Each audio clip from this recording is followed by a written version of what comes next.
Samantala, pinaigting pa ng mga otoridad ang pagtugis sa mga suspect sa pamamaslang sa isang negosyante at kanyang driver sa Quezon City. Ayon sa pulisya, ang isa sa mga ito tukoy na kung sino.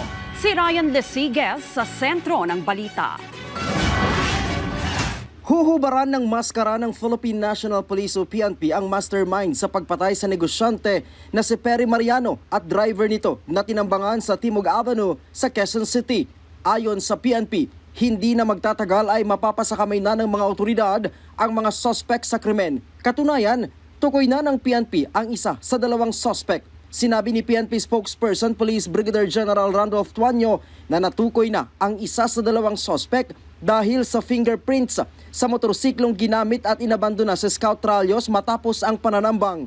Meron na pong result, yung latent print, lifting result na nangyari. Ito po ay hindi lamang ma-identify kung ito po ay sa driver o dun sa gunman na sinasabi.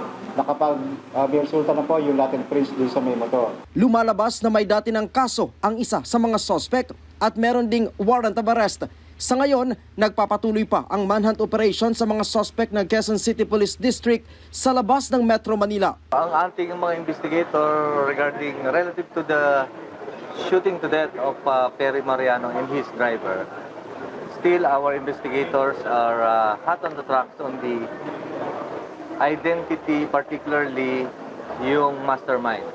But as to the gunman, dalawa yung nakita natin. No? Meron tayong lead doon and hopefully we can go to the bottom of this incident, unmasking the mastermind and getting to know yung natin. Sir, anong nakikita motive?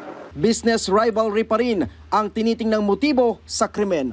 Ryan Lesiges para sa Pambansang TV sa Bagong Pilipinas.